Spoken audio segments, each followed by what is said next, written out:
નમસ્કાર વિદ્યાર્થી મિત્રો, એકાઉન્ટ વિષયમાં આપણે પાંચમા ચેપ્ટરનો અભ્યાસ કરી રહ્યા છીએ, નવા ભાગીદારનો પ્રવેશ. એમાં આપણે ઉદ્ભવતી હિસાબી અસરો જોઈ રહ્યા હતા, જેમાંથી આપણે 3 હિસાબી અસરો પૂર્ણ કરેલ છે. ત્યાર પછીની હવે આપણે ચોથી હિસાબી અસર જોશું. ચોથી હિસાબી અસર, એકત્રિત અનામતો કે નફા ખોટની શું કરવી, વહેંચણી કરવી છે.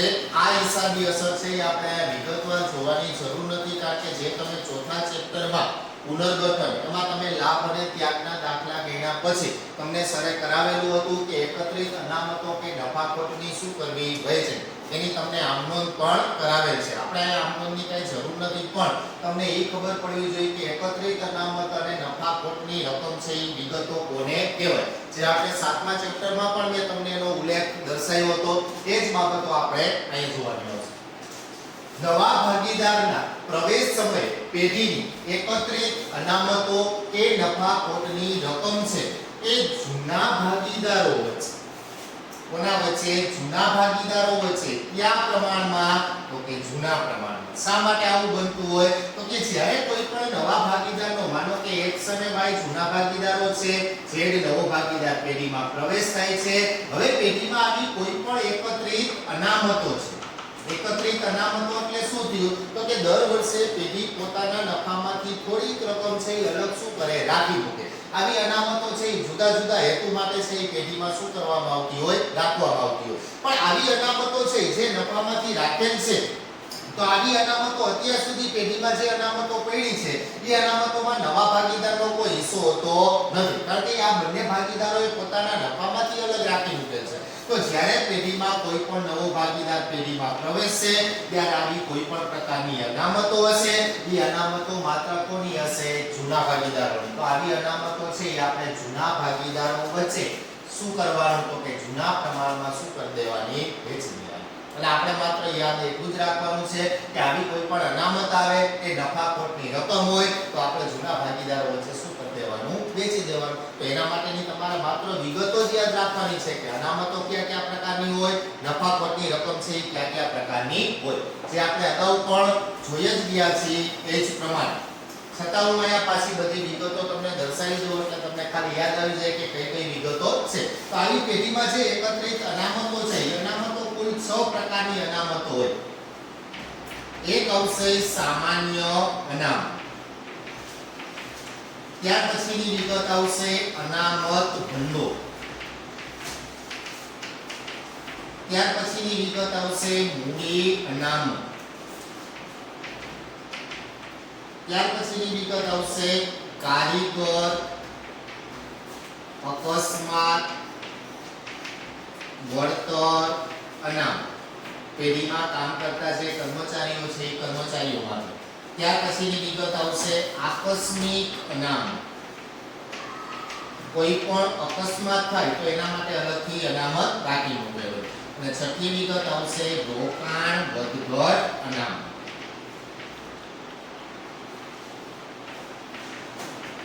પેઢીમાં છે યા કુલ 6 પ્રકારની શું આવતી હોય, અનામતો આવતી. આ જે અનામતો છે એ અનામતો છે આપણે માત્ર નામ જ યાદ રાખવાના. આ 6 માંથી કોઈ પણ વિગત આવે તો એની રકમ છે એ આપણે જૂના ભાગીદારો વચ્ચે શું કરી દેવાની, વેચી દેવાની. ત્યાર પછી નફા ખોટની વિગતો છે એ 4 આવશે. એમાંથી એક વિગત આવશે નફા નુકસાન ખાતું,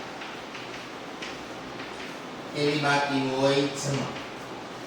ને એક વિગત આવશે નફા નુકસાન ખાતું, પણ એવું હોય ઉધાર. કારણ કે નફા નુકસાન ખાતું જમા હોય તો એ શું કહેવાય, નફો, અને ઉધાર હોય તો શું કહેવાય, ખોટ. ત્યાર પછીની વિગત આવશે સંશોધન વિકાસ ખર્ચ, સંશોધન વિકાસ ખર્ચ. અને ત્યાર પછી આવશે જાહેરાત ઝુંબેશ ખર્ચ. સંશોધન વિકાસ ખર્ચ અને જાહેરાત ઝુંબેશ ખર્ચ. આ જે વિગતો છે એમાંથી આ એક વિગત એવી છે કે જેને શું કહેવાય, નફો. અને આ ત્રણેય વિગત એવી છે કે જેના કારણે પેઢીને શું થતી હોય, ખોટ કે નુકસાન થતું હોય. તો આ જે વિગતો છે એ શું કહેવાય, અનામતો અને નફા ખોટની રકમ. આપણે માત્ર તમારે આ 10 વિગતો છે યાદ રાખવાની. આમાંથી કોઈ પણ વિગત આવે તો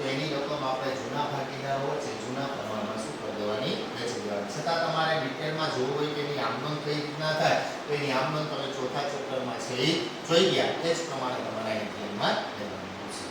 આ ચોથી હિસાબી અસર. ત્યાર પછીની મહત્વની હિસાબી અસર આવશે પાંચમી હિસાબી અસર. મિલકતો અને દેવાઓનું શું કરવું? પુનઃ મૂલ્યાંકન કરવું. ખરેખર આ હિસાબી અસર પણ તમારે ચોથા ચેપ્ટરમાં જ એનો અભ્યાસ કરવાનો હતો, પણ તમે ચોથા ચેપ્ટરમાં અહીંયા સુધી જોયું તો એ પોઈન્ટ તમે ચોથા ચેપ્ટરમાં જોયો નથી. એટલે આપણે એ જોવા માટે ચોથા ચેપ્ટરને ફરીથી આપણે એ બાબતો અહીંયા જોઈ. જો કે ચોથા ચેપ્ટરમાં તમને ક્યાંય એને લગતું પૂછાતું નથી, એ પૂછાયા પાંચમા ચેપ્ટરમાં જ, પણ આપણે અહીંયા એના દાખલાઓ જોવા માટે, સામાન્ય રીતે ખાતું જોવા સમજવા માટે આપણે ચોથા ચેપ્ટરનો ઉપયોગ કરશું. પણ પહેલા વિગત સમજી લઈએ કે મિલકતો અને દેવાઓનું શું કરવું? પુનઃ મૂલ્યાંકન. પુનઃ મૂલ્યાંકન એનો મતલબ શું થાય? તો કે પુનઃ એટલે કે ફરીથી, મૂલ્યાંકન એટલે કે એની કિંમત.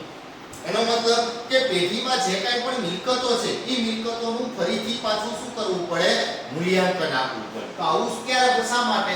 તો કે નવા ભાગીદારના પ્રવેશ સમયે પેઢીની જે મિલકતો છે અથવા તો દેવાઓ છે એની વાસ્તવિક કિંમત. વાસ્તવિક કિંમત એટલે કે હાલની કિંમત, અત્યારની કિંમત. કારણ કે ઘણી મિલકતો એવી હોય છે કે માનો કે પેઢીમાં કોઈ પણ યંત્ર છે, એ યંત્ર પેઢીએ 5 વર્ષ પહેલા ખરીદ્યું હતું ત્યારે એની કિંમત કેટલી હતી? 5 લાખ. પણ એ જ યંત્ર અત્યારે આપણે બજારમાં ખરીદવા જાય તો એની કિંમત છે એ 10 લાખ પણ હોઈ શકે. ભલે એમાં ટેકનિકલ કાંઈ પણ ફેરફાર આવી ગયા હોય, પણ જે મિલકત આપણે અગાઉ ખરીદી હતી એની કિંમત અને અત્યારે એની ખરેખર વાસ્તવિક કિંમત છે એ કાંઈક શું હોય? અલગ જ હોય.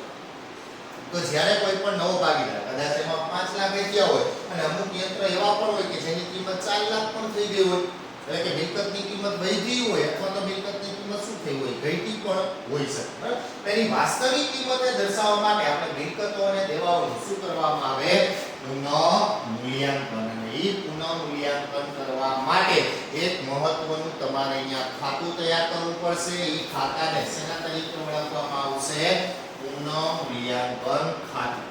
કારણ કે જ્યારે આપણે 8 માર્કનો દાખલો ગણીશું ત્યારે તમારે 8 માર્કના દાખલામાં જુદા જુદા કેટલા ખાતાઓ તૈયાર કરવાના આવશે? 4 ખાતાઓ. એ 4 ખાતાઓમાંથી પહેલું ખાતું આવશે પુનઃ મૂલ્યાંકન ખાતું. હવે આપણે એ સમજવું પડશે કે પુનઃ મૂલ્યાંકન ખાતું કોને કહેવાય, એમાં કઈ કઈ વિગતોનો સમાવેશ થાય, શા માટે એ તૈયાર કરવામાં આવતું હોય. બરાબર? તો પુનઃ મૂલ્યાંકન ખાતું એટલે શું? તો કે પેઢીની મિલકતો અને દેવાઓમાં શું થતો હોય? વધારો કે ઘટાડો. આપણે કીધું એ પ્રમાણે જ્યારે એને વાસ્તવિક કિંમતે મિલકતો દર્શાવે ત્યારે આ મિલકત અને દેવામાં શું થતું હોય? અમુક મિલકત એવી હોય કે વધતી હોય, અમુક મિલકતમાં શું થતું હોય? ઘટાડો. તો મિલકતો અને દેવાઓમાં થતો વધારો ઘટાડો નોંધવા માટે જે ખાતું તૈયાર કરવામાં આવે એ ખાતાને શેના તરીકે ઓળખવામાં આવે છે? પુનઃ મૂલ્યાંકન ખાતા તરીકે. આપણે જે વાસ્તવિક કિંમતે દર્શાવવા માટે પેઢીમાં જે મિલકતો અને દેવાઓમાં જે વધારો ઘટાડો થતો હશે એ નોંધવા માટે આપણે શું તૈયાર કરશું? પુનઃ મૂલ્યાંકન ખાતું. પણ એના માટે આપણે સમજવું પડશે કે પુનઃ મૂલ્યાંકન ખાતું કોને કહેવાય. એના આપણે એક્ઝામ્પલ પર જોશું કે પુનઃ મૂલ્યાંકન ખાતામાં કઈ વિગતો છે એ કઈ રીતે શું કરવાની આવે? નોંધવાની. તો આપણે પહેલા આ એક જોયું. આપણે શું જોયું કે પુનઃ મૂલ્યાંકન એટલે એક માર્કમાં પ્રશ્ન તરીકે પણ પૂછાય કે પુનઃ મૂલ્યાંકન ખાતું એટલે શું, અથવા પુનઃ મૂલ્યાંકન ખાતાનો અર્થ. બીજા એમાં પોઈન્ટ આપણે જોઈએ તો પુનઃ મૂલ્યાંકન ખાતાને બીજા એક નામે ઓળખવામાં આવે. એને શેના તરીકે ઓળખવામાં આવે છે? તો કે બીજું એક ખાતા તરીકે એને શેના તરીકે ઓળખવામાં આવે? નફા નુકસાન હવાલા ખાતું. તમને એક માર્કમાં પ્રશ્ન તરીકે પણ પૂછાઈ શકે પુનઃ મૂલ્યાંકન ખાતાને બીજા કયા નામે ઓળખવામાં આવે? તો કે એને નફા નુકસાન હવાલા ખાતું પણ કહે છે. તો આપણે જ્યારે પુનઃ મૂલ્યાંકન ખાતું તૈયાર કરશું ત્યારે આ પુનઃ મૂલ્યાંકન ખાતું હોય. અગાઉ આપણે જોઈ ગયા એ પ્રમાણે તેને કેટલી બાજુ હોય? 2. ઉધાર અને કઈ બાજુ હોય? જમા બાજુ. તો આપણે આ ખાતામાં કઈ વિગતોને આપણે એ જોઈ લીધું કે ખાતામાં કોની નોંધ થશે? તો કે મિલકતો અને દેવાઓમાં શું થતું હોય? વધારો કે ઘટાડો. એ વિગતોની આપણે પુનઃ મૂલ્યાંકન ખાતામાં શું કરવાની આવશે? નોંધ કરવાની આવશે. તો આપણે જોઈએ કે ક્યારે ખાતામાં, કારણ કે ખાતાને કેટલી બાજુ હોય? 2. તો આ મિલકતો અને દેવામાં જે કાંઈ પણ વધારો ઘટાડો થાય છે એ નોંધવા માટે આપણે કઈ વિગતો ઉધાર બાજુ લખવી અને કઈ વિગતો જમા બાજુ લખવી. તો એના માટે આપણે જોઈએ તો એના માટેનું એક સામાન્ય તમારે યાદ રાખવાનું કે પુનઃ મૂલ્યાંકન ખાતામાં જે વિગતો નોંધ થતી હોય તો જો પેઢીને ફાયદો થતો હોય અથવા તો શું થતો હોય લાભ, ફાયદો કે લાભ થતો હોય ત્યારે પુનઃમૂલ્યાંકન ખાતામાં કઈ બાજુ નોંધાતી હોય? જમા બાજુ નોંધાતી હોય. અને જ્યારે પેઢીને શું થતું હોય? નુકસાન થતું હોય ત્યારે પુનઃમૂલ્યાંકન ખાતામાં કઈ બાજુ નોંધાતી હોય? ઉધાર બાજુ. બસ આ બે શબ્દ યાદ રાખવા. ફાયદો થાય તો પુનઃમૂલ્યાંકન ખાતામાં જમા બાજુ, નુકસાન થાય તો પુનઃમૂલ્યાંકન ખાતામાં કઈ બાજુ નોંધાશે? ઉધાર બાજુ નોંધાશે. તો આપણે હવે જોઈએ કે મિલકતો. હવે મિલકતોની બે પ્રક્રિયા થતી હોય. આ મિલકતોમાં શું થતો હોય? વધારો, અથવા તો મિલકતોમાં શું થતો હોય? ઘટાડો. તો જ્યારે પેઢીની જે મિલકતો છે એ મિલકતોની કિંમતમાં શું થતો હોય? વધારો. એટલે કે મિલકતોમાં શું થતો હોય? વધારો થતો હોય ત્યારે આપણે પુનઃમૂલ્યાંકન ખાતામાં કઈ બાજુ એની નોંધ કરવી? તો સામાન્ય રીતે કોઈ પણ મિલકત છે એ મિલકતની કિંમત વધે. માનો કે મિલકતની કિંમત 5 લાખ હતી, હવે એની કિંમત શું થઈ? વધી. કેટલી થઈ? 7 લાખ. તો પેઢીને 2 લાખનો ફાયદો થાય કે નુકસાન થાય? આપણે એમ જ વિચારવાનું કે એ મિલકતો બધી કોની છે? આપણી. દેવાય કોના છે? આપણા. કારણ કે આપણે પેઢીની દ્રષ્ટિએ જ વિચારવાનું છે. તો પેઢીમાં મિલકતોની કિંમત છે એ મિલકતોની કિંમત શું થઈ? વધી. તો પેઢીને શું થશે? ફાયદો. ફાયદો થાય તો પુનઃમૂલ્યાંકન ખાતામાં કઈ બાજુ નોંધ થશે? તો કે જમા બાજુ નોંધ થશે. અને એનાથી વિરુદ્ધ જો પેઢીની મિલકતોની કિંમતમાં શું થતો હોય? ઘટાડો થતો. મિલકતોની કિંમત ઘટે. આપણા પાસે છે કોઈ વાહન છે, બાઇક છે, બાઇક લીધું ત્યારે 50,000 હતો, હવે એની કિંમત છે 40,000 થઈ. તો આપણે 10,000 રૂપિયાનું શું થશે? નુકસાન થશે. તો જ્યારે મિલકતોની કિંમત ઘટે ત્યારે પેઢીને શું થશે? નુકસાન. નુકસાન થાય તો પુનઃમૂલ્યાંકન ખાતામાં કઈ બાજુ નોંધ થશે? ઉધાર બાજુ નોંધ થશે. આ કોની પ્રક્રિયા થાય? મિલકત. બસ ફાયદો થાય તો જમા બાજુ નોંધ કરવાની, નુકસાન થતું હોય તો ઉધાર. એ જ પ્રકારે હવે કોની પ્રક્રિયા વિચારવાની? દેવાઓની. કે દેવાઓની કિંમતમાં શું થાય? વધારો થાય.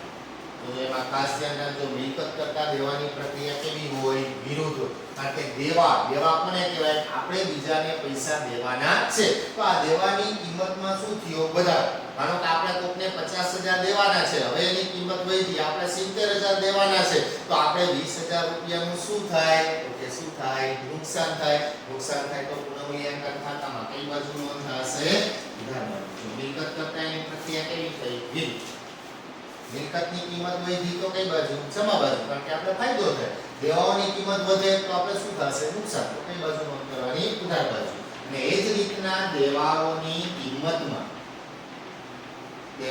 કિંમતમાં શું થાય? ઘટાડો.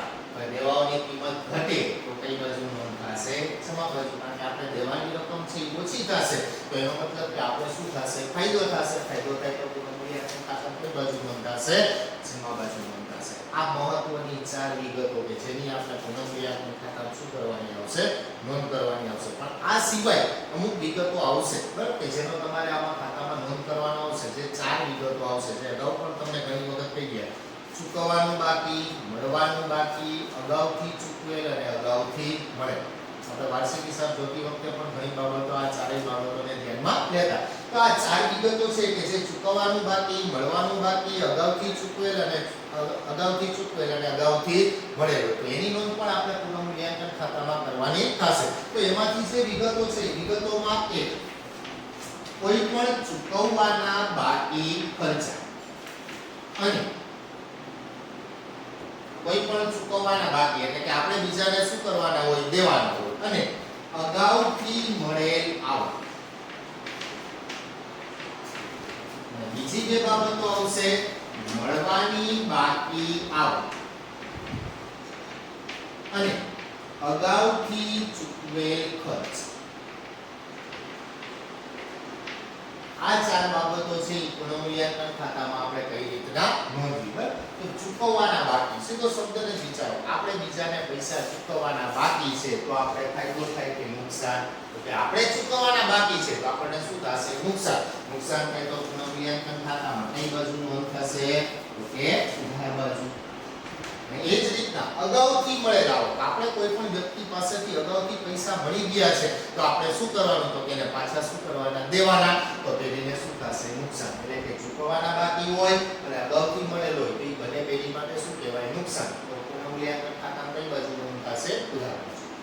અને મળવાની બાકી આવક, આપણે બીજા પાસેથી પૈસા લેવાના શું હોય, બાકી હોય, તો આપણે પૈસા બીજા પાસેથી લેશું તો આપણે શું થશે, ફાયદો.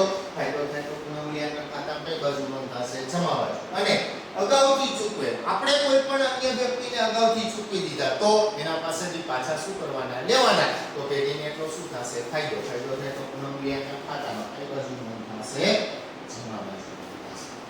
આટલી વિગતોની નોંધ છે એ શેમાં કરવામાં આવતી હોય, પુનઃમૂલ્યાંકન ખાતામાં એની નોંધ થતી હોય.